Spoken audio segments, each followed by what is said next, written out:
Have you ever had to play peacekeeper in your household? Are you ready for a shocking truth? My parents told me they were too tired to come to my graduation. The one day that should have been about me finally closing the chapter one had been fighting to finish for years. I was the first in our family to graduate at the top of my class, valedictorian no less, and the night before the ceremony I got a text that basically said they had no energy, that it had been a long week, and they would watch the recording later. I sat there staring at the words on my phone because it felt so matter-of-fact, as if this wasn't a milestone, as if I hadn't been chasing this moment since freshman year when they insisted I figure out scholarships on my own because money was tight. I thought, fine, maybe they really were exhausted, and I would swallow it the way I had swallowed so many things. But an hour later my aunt posted on Facebook a smiling selfie at a luxury spa, tagging my sister, and the caption said, "Girls' Day at the resort." My heart sank, but it was also the clearest message I had ever received about where I stood in the hierarchy of my own family. It wasn't just about missing the event. It was about the fact that they didn't even bother to hide it. They told me they were too drained to sit through a ceremony that meant the world to me, but they had enough energy to drive to a spa, sit in a sauna, sip champagne, and tag each other on social media. And the part that stung wasn't even the betrayal itself, it was how casual it was for them. They didn't think twice about what I would feel seeing those posts. In their minds, the story was simple. My sister needed company, and they prioritized her. It had always been that way. She was the center, the one who got the extra attention, the one they bailed out with cash when her business ventures fell apart. I was the one who made do, who found ways to stretch a dollar, who learned to eat ramen when the grocery budget ran out, and who was told over and over that I was resilient, as though resilience was some sort of prize. I didn't react. That's important to say. I didn't call them, I didn't text a passive-aggressive line, I didn't post anything online. I just sat with it. And in that silence, something started to shift in me. For the first time, I wasn't thinking about how to fix the relationship or how to convince them to care. I started thinking about evidence. I opened my email and sure enough, because the spa booking had been made on the family credit card, a confirmation had been sent to the shared inbox. I saved it. I took a screenshot of the timestamp on my aunt's Facebook post and filed that too. And as I was dragging the files into a folder, I named it one word: congratulations. The irony was not lost on me. They couldn't show up to clap for me, but they had unknowingly given me the tools to clap back without ever raising my voice. That folder was my insurance policy, my little collection of receipts that told the story better than any accusation ever could. It wasn't just about the spa either. As I scrolled through old financial records I kept for scholarship applications, I noticed a pattern. Years ago, I had asked about a college fund, and my mom had said flat out it didn't exist, that the recession had wiped out whatever they had hoped to save. I had believed her. I had worked shifts at the library, cleaned dorm bathrooms, and filled out every single grant application I could find. And now, buried in old bank statements, was a transfer labeled wellness retreat, drawn from the very account that was supposedly empty. I felt a wave of anger, but it wasn't the messy kind that makes you lash out. It was cold, steady, and focused. Every piece of paper, every screenshot, every caption became part of a bigger puzzle, and for the first time I realized I didn't need to shout. I didn't need to beg them to see my worth. All I had to do was let their own actions speak. That thought gave me a kind of calm I had never felt before, because it shifted the power. They had always controlled the story in family gatherings, in church, in the neighborhood Facebook group. They loved to talk about sacrifices, how hard they worked, how tired they were. But the truth was sitting in my folder, time-stamped, undeniable, ready to step into the light if I chose to open it. I went to bed that night not with tears in my eyes, but with a plan forming. I would not cancel them, I would not rant, but I would make sure that the story they had been telling no longer stood unchallenged. I was done carrying the burden of silence. I was going to carry the truth instead, and let it do the heavy lifting for me. The next morning, while my classmates were busy rehearsing their speeches and families were booking tables for dinner parties, I quietly copied the folder onto a flash drive and slipped it into my bag. I didn't know exactly when or how I would use it, but I knew one thing for certain. The day they thought they had sidelined me would be the day I learned how to step into the center. And as I zipped up that folder with the word "Congratulations" stamped across it, I thought to myself, I don't need them to show up tomorrow. I just need the truth to show up.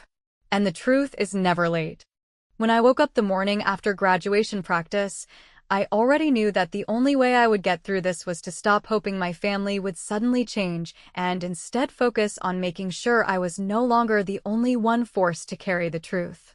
The spa photos had been circulating all night, and the comments underneath were predictable, full of heart emojis and people calling my mom and sister queens for taking some well-deserved self-care time. Not a single mention of me or the fact that it was the day before one of the most important moments of my life. I scrolled until my thumb hurt, and the more I read, the more I understood that my family's ability to shape a narrative in public was their real power, not the actual sacrifices they claimed to make. They didn't need to show up if they could convince everyone else that they were loving, supportive, and exhausted heroes who had earned the right to sit this one out. And for years I had let them do it because I never had the courage or the receipts to challenge them. But this time was different, because I was starting to realize that when people are so confident in their control, they get sloppy, and sloppy people leave trails. I opened the family group chat, the one that had my parents, my sister, my aunt, and me. I had mostly muted it in the past because the endless chatter about birthday brunches, spa days, and church fundraisers was like background noise.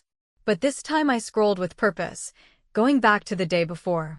And there it was in plain text, a full conversation about whether they should leave for the spa early, about who would bring snacks for the drive, about how they could time their appointments so they would be finished in time to post something before dinner. My mom even typed out the line she planned to use when people asked about graduation. "We are supporting Nora from home. She knows how proud we are." And my sister, never subtle, added, "We should reschedule her celebration to a weekday morning. Fewer people at the spa then." They all reacted with laughing emojis. I sat there staring at the thread, my stomach twisting, but also strangely steady, because there it was, undeniable. Proof that this was not a misunderstanding or a scheduling conflict, it was deliberate. I took screenshots of the entire exchange, careful to save the timestamps. Then I sat back and thought about what I was actually trying to achieve. I wasn't looking for an apology, because I knew none would come, and even if it did, it would be the type that only acknowledged my feelings without ever addressing their actions. I wasn't trying to embarrass them for the sake of payback either, because if I lashed out now, I would look bitter and ungrateful, and they would spin that version until everyone believed it. What I wanted was precision. I wanted their words to be the only weapon I needed, and I wanted them to cut without me ever lifting a finger. Later that day, I went to speak with Dean Alvarez, who had been guiding me through the final details of my speech. He was a straightforward man, the kind who respected clarity and didn't tolerate theatrics. I told him I wanted to thank people who had taught me about priorities. He raised his eyebrow and asked if I was planning to attack anyone. I said no, I was planning to be specific without being cruel. He leaned back in his chair and studied me for a long moment before saying, "If you can manage that balance, it will be more powerful than anything else you could do." I nodded, because he had just confirmed what I already knew. The best way to expose people who pretend is to let them speak for themselves. That night, instead of rehearsing my speech over and over, I opened Instagram and quietly added my aunt to a new close friends list. I didn't announce it, I didn't post anything flashy. I simply created a subtle story that said, "Countdown to graduation, live tomorrow at 10. That was it. No tags, no names, no emotional plea. Just a countdown. I wanted it visible to the exact people who would spread it fastest without realizing they were doing me a favor. My aunt had always been the family broadcaster, the one who reshared anything that made the family look good, even if she hadn't read past the headline. I knew she wouldn't be able to resist. Within minutes of posting, my sister's brand manager, yes, she had someone managing her brand even though it mostly consisted of posting spa selfies and discount codes for candles, sent me a direct message asking if I was planning to stream the speech. I didn't reply. I didn't need to. The fact that she was suddenly interested told me everything I needed to know about where the weak point was. My sister's reputation was tied to a carefully crafted image of family unity and support. If cracks appeared, if people started questioning that image, her sponsorships would wobble. And unlike me, who had learned to survive on my own, she had built her whole identity on other people believing she had a perfect support system. I went to bed that night with a sense of clarity I hadn't felt in years. I wasn't going to fight with them in private anymore, because private fights only left me bruised and them stronger. I was going to let the truth slip out in ways they couldn't control, in the very spaces where they had always felt untouchable. I wasn't planning a dramatic explosion. I was planning a quiet exposure, one that would leave them scrambling while I stayed calm. And as I lay there in the dark, I thought about how strange it was that for so long I had wished for them to love me the way they loved her.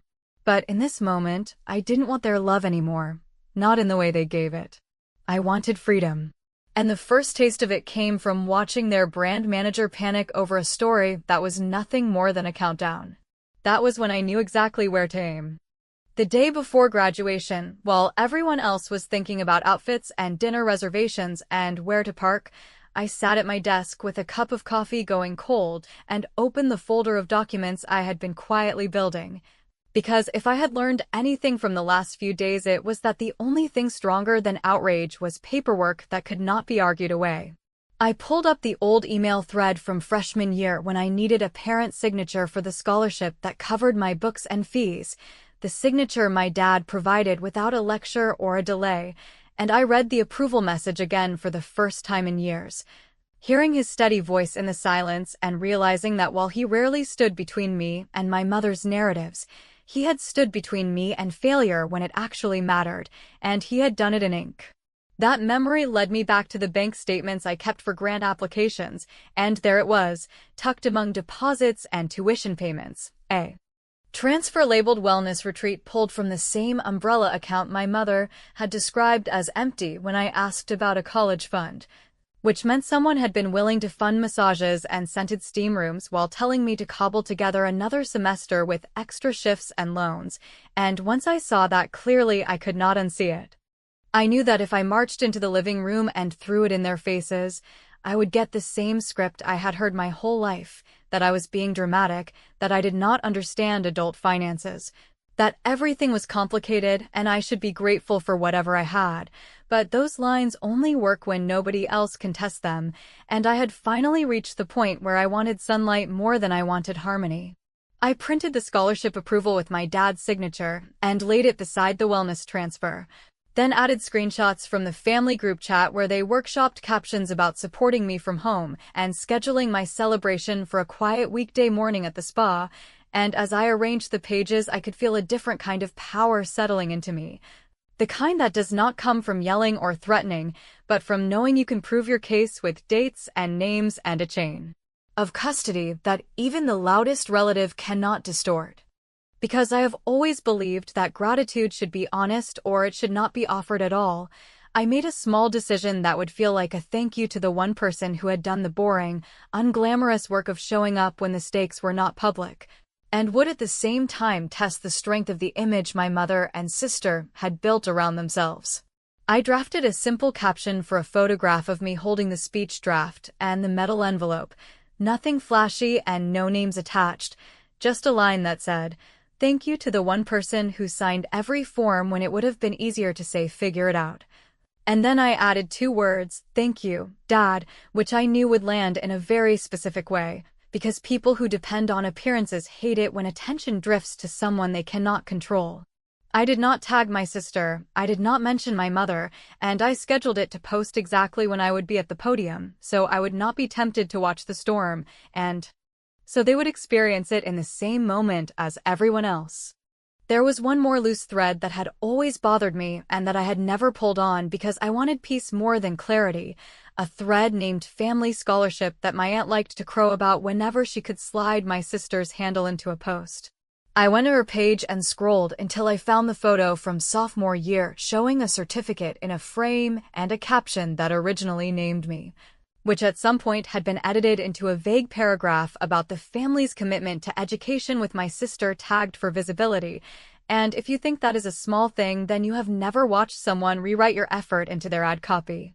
I saved the edit history and exported the image, then sat with the realization that there was truly nothing left to negotiate, because when people will take the credit and leave you the cost, they are telling you exactly who they are and how they will behave the next time they get the chance. In the afternoon, I walked over to the communications office and asked to confirm the live caption process for student speeches, not because I wanted to put anyone on blast, but because I understood that words displayed in real time have a way of sticking to the people they fit, and I wanted to make sure there would be no surprises that could be misinterpreted as a personal attack. The student running the system handed me a small card and explained that if I had a sentence I wanted to guarantee would be transcribed correctly, I could write it down and they would preload it for my cue. And I nodded and wrote a single line that sounded like a general lesson, but would land like a mirror on the people watching from a lounge chair, a line about how some supporters are too tired to be present, and how their own words can stand in for them better than any applause could.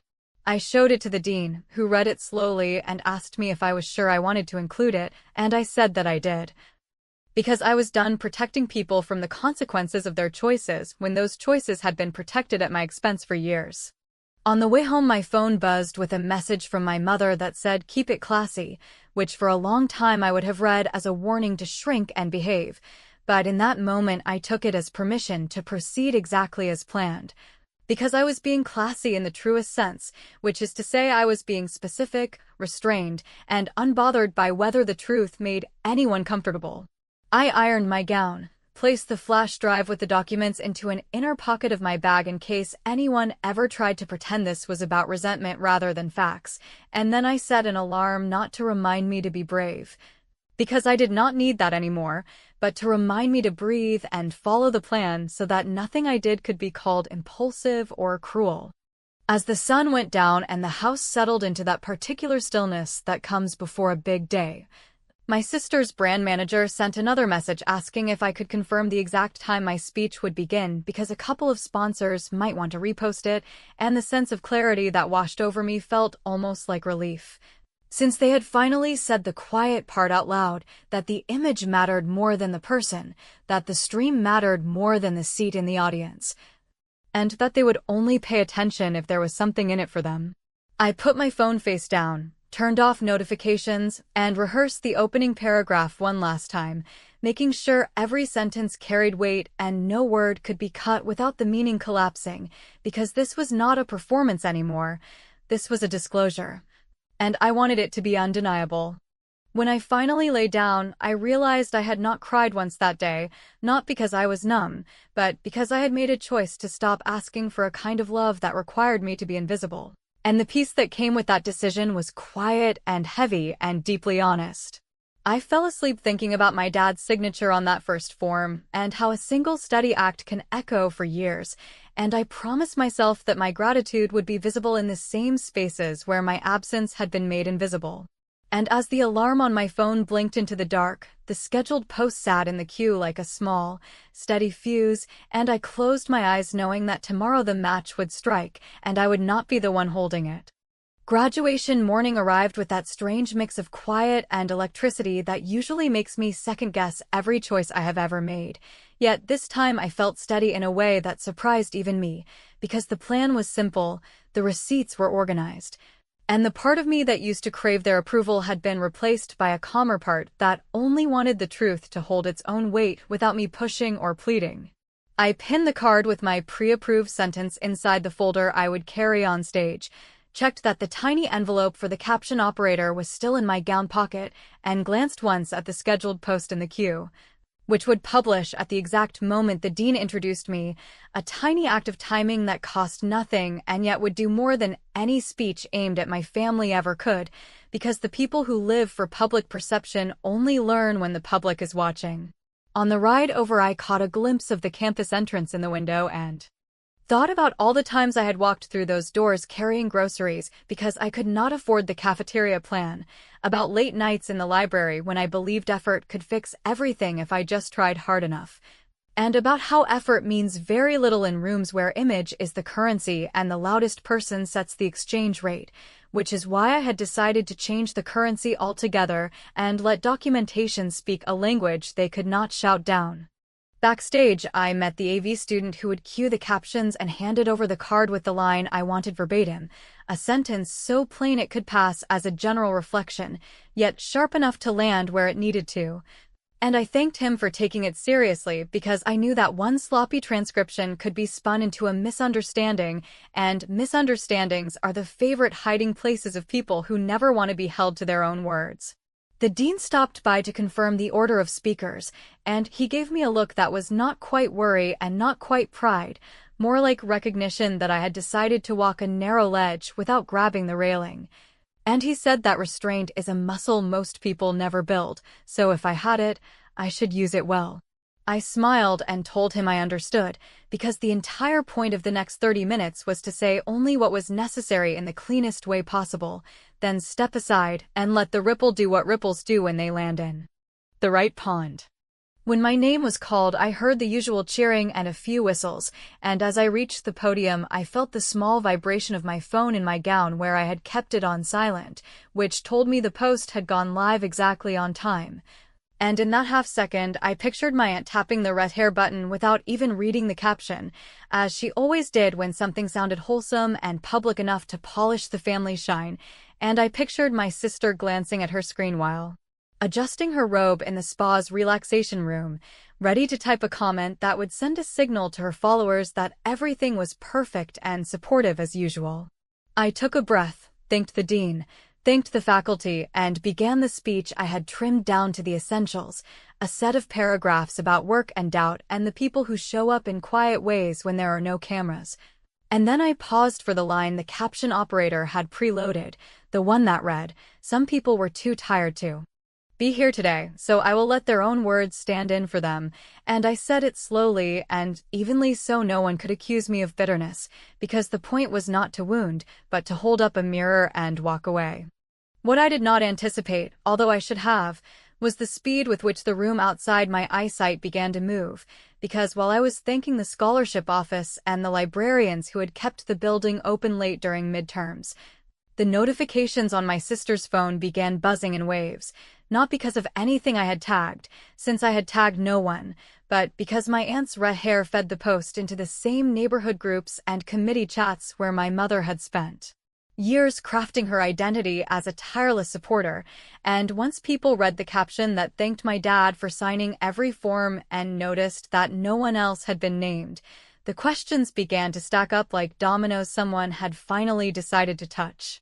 The live caption on the big screen made it impossible for anyone to mishear me, and the scheduled post made it impossible for anyone to pretend the timing was a coincidence, and that combination did the work I could never have done in a private argument, because now the audience they had chosen for themselves was involved, and audiences have a way of asking the one question my family hates most, which is simply, "Where were you?" I closed with a line I had written and rewritten until it felt sanded down to the truth, that gratitude belongs to the people who do the paperwork when no one is watching, and that I plan to carry that lesson into every room I entered from now on. And when the applause rose, I felt something settle in my chest that was not triumph so much as relief, the relief of not being the only witness anymore. As I stepped off the stage, the AV student gave me a small nod that said the caption had displayed cleanly, and a classmate leaned in to whisper that my aunt had already posted my photo with a string of exclamation points and a paragraph about pride, which would have annoyed me a year ago, yet today it felt like part of the design, because every enthusiastic share dragged more eyes to the one detail she had not noticed, that my thanks had been pointed, and that pointed things leave marks even when they're small. In the crowd outside, I saw my mother at a distance, phone in hand, with that tight expression she wears when something has slipped out of her control, but she is not ready to admit it. And I watched my sister glance down again and again as her screen lit up with messages she could not ignore, some from sponsors who live and die by optics, some from friends who had believed the family as team narrative and were now asking polite questions that sounded harmless and yet are the most dangerous kind, because they require answers that will live in screenshots forever. My dad was standing a step apart, not smiling exactly, but looking at me like he had been waiting to exhale for 4 years and had finally been given permission, and I walked to him first. Because it mattered to me that the one person who had done the unglamorous things felt seen, and when he said he was proud, I believed him in a way I had never been able to believe anyone else.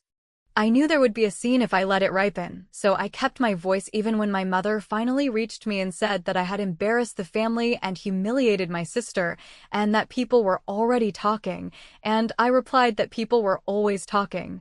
But this time they were doing it with information instead of assumptions, and that was not my fault or my problem. She told me I should have warned her, which made me laugh in a way that was not cruel, but probably sounded like freedom, and I said I had warned her for years in 100 small ways that did not require microphones or captions, and that she had chosen not to hear. And then I stepped back, because I could feel the conversation tilting toward the usual cycle of guilt and demands, and I did not plan to waste the clean feeling I had earned by letting it drag me into old choreography. My sister tried a softer tactic, asking if we could take a quick celebratory photo, and for a second I felt the old reflex tug at me, the one that wants to please and smooth things over, but the idea of lending my face to a story I did not recognize made my stomach turn, so I told her I had other plans and that we could talk later if she wanted to talk like an adult about what had actually happened. What happened next sounded small on the surface and yet shifted everything that would come after, because as I turned away my sister's phone buzzed again, and she looked at it with a frown I had never seen on her. The kind of frown people wear when they realize the attention they rely on is slipping, and she muttered something about a sponsor asking for clarification about the family scholarship post from years ago, which meant that someone had already dug up the edit history I had saved and connected the dots I had placed in plain sight, and my mother's hand clenched around her bag as if she could hold the story in place by force. I walked toward the exit with my dad beside me and the medal in my sleeve, thinking not about victory but about boundaries and how they begin as private decisions and then, if you hold them long enough, become public facts. And as the crowd parted and the air outside felt different in that way air feels different when you have finally told the truth without apology, my phone vibrated with a new message from a number I did not recognize, a short line that simply said, "I think you just saved me from making the same mistakes with my own kids," which made me realize that the ripple had already reached farther than the family circle, and that there would be consequences I could not predict and conversations I could not control, and that I would have to decide, before the day was over, whether to answer the calls that would come or to let silence finish what I had started. When the crowd thinned and the air settled into that strange calm that follows applause, I stood with the medal tucked into my sleeve and realized that the hardest part would not be what I had just done on stage, but what I would choose to do with the hours that followed. Because speeches end and ripples do not, and if I left the day open for the old choreography to reattach itself, the story would slide back into place as if nothing had happened. So I told my dad I needed 10 quiet minutes and we found a bench outside the hall where the noise of families taking photos drifted over us like distant traffic while I opened the folder on my phone labeled congratulations and showed him the pages I had gathered, not to weaponize them against him, because I had no interest in punishing the one person who had signed when signing mattered, but to make it plain that I was done operating on faith where records should exist. He looked at the wellness transfer and the edited caption history and the group chat about rescheduling my celebration for a weekday morning at the spa, and he squeezed the bridge of his nose in that slow, tired way that belongs to people who have built their peace by avoiding the loudest fights. And he said he should have done more and that he knew it, although he did not try to defend himself with the usual speech about complicated finances and difficult personalities, which I appreciated more than I could say. Because the difference between an excuse and an acknowledgement is the difference between a door slamming and a door finally opening to fresh air. My mother appeared as if summoned by the silence, her voice already pitched to the frequency that makes me feel like a misbehaving employee being pulled into a windowless office.